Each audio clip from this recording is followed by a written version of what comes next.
Is it that the system can see him defeated? Aren't we wasting our time? You know, when the people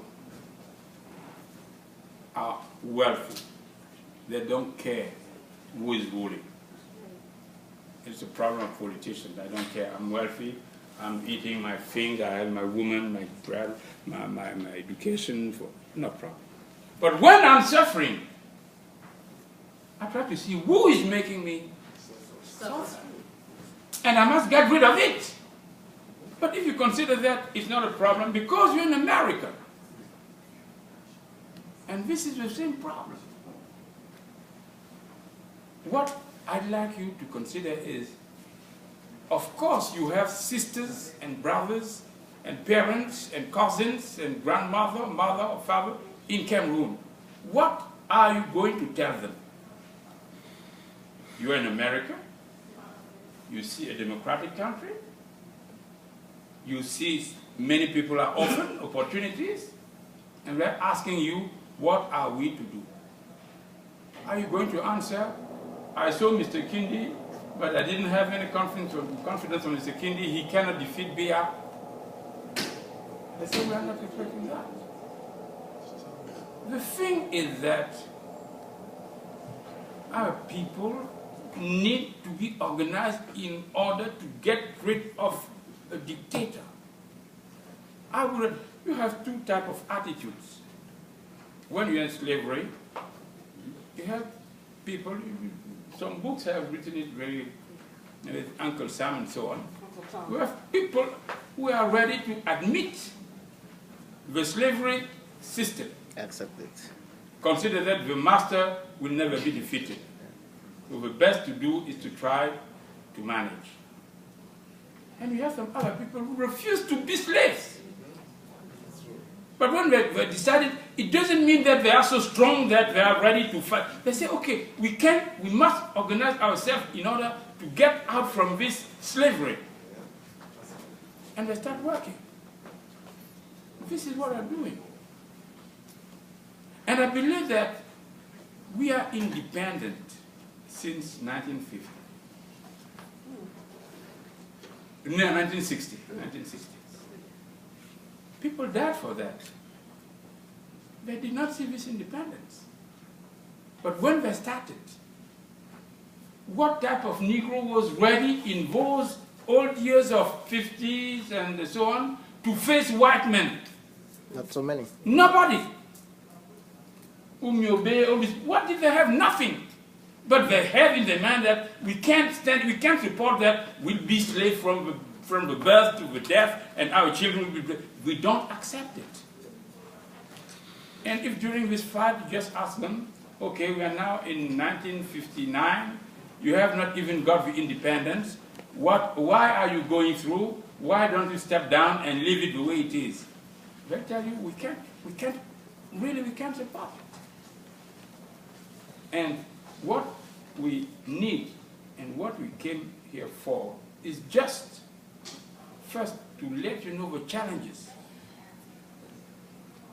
The challenges is the country, Cameroon, is really going down.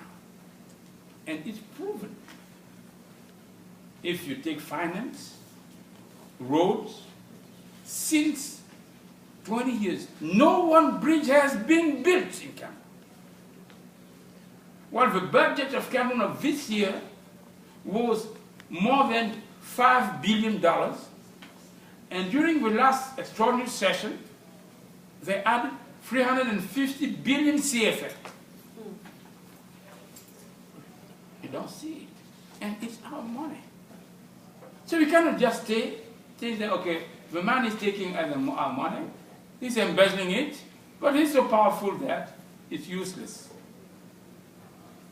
If I'm quite sure that I won't be backed by Cameroonians, I'll step down immediately.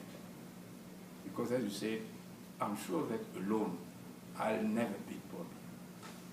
But what is the challenge? I believe that I'll rally the Cameroonians. And if I rally them, we'll defeat them. It's a challenge.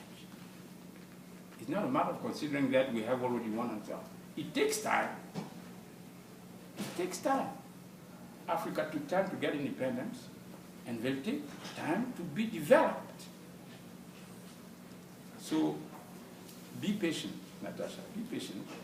Commit yourself, have a faith, and we'll do it. Can I say something? Yes, Yes. Sylvie gave us permission, thanks, to do a little interaction. One of the things that I'm hearing sounds a whole lot like when I was a kid when we first started the civil rights movement here in the United States. And black people couldn't vote, you couldn't eat from lunch counters, you couldn't walk across the street if a white person was on that side of the street, you couldn't get a decent job, you still can't get a decent job. But the thing about it is that if you don't have a vision, and if you don't put some faith behind that vision, regardless of what other people are saying, or doing, or thinking, or not thinking for that matter, you never get anything. And we got that from Africa. So when I hear brothers and sisters from Africa saying, well, we can't do anything because if we hadn't had that little kernel of spirituality from Africa when they dragged us over here, we wouldn't have been able to do what we did. And we're still working on it, but the thing about it is, there's a saying that if you don't have a vision, you get nothing.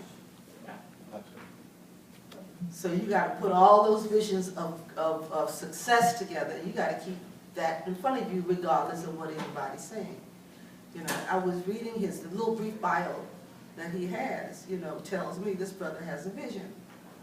And him being over here, him being over there, the fact that France, and I'm going to say this, France is the weakest, excuse my expression, I'm an African American and I'm allowed to say it's a weak-ass country, which is true. Haiti kicked France's butt in 1804 and France never got over it. Never got over it. It was because Haiti kicked their butt in 1804 that the Louisiana Purchase happened in America, because France realized that they could not deal with it. So they gave everything they had to America and took their little happy souls back to France. But we were happy for them to go. Okay? And as a result of the Louisiana Purchase, those of us who were like myself are African American and Indian were sent on a trail of tears because white people wanted the land we had. They always want what you got. And they're going to always find a way to get it unless you find a way to stop it. Right now, my thing is, here we may not be in the majority, but in Africa, who's in the majority? So my thing is, I do not understand this. We'll never understand how, but of course I'm part Indian, and Indians were in the majority. Okay, the only way that those people are able to take what you have and continue to take it and keep you from getting it back is either by force or by psychiatry. So we're either so totally brainwashed that we don't know how to get them out of there, okay, or they got a gun to every head there is. Now, I know that we have some African heads of states, and you notice I didn't call them leaders. We have some African heads of state who have been bought and sold so many times it makes slavery look like a cakewalk. And they're part of the reason why when you walk up, step up to the plate to try to get something done, they got their money in the Swiss account, already paid. They make great puppets, and you end up either getting nothing or they spirit you away, which is what happened to Mandela. And then 27 years you come back out. So what he is saying means whatever it is in terms of doubt, whatever it is in terms of fear, whatever it is, you need to drop it and look at the fact that you outnumber white people, oh my God, 800 to 1? Yeah. 800 to 1. If we outnumber them 800 to 1, we either had the worst psychological defect on the planet and these people just really got us in a mind lock, or we hate ourselves that much that we can't figure out a way to do what we need to do.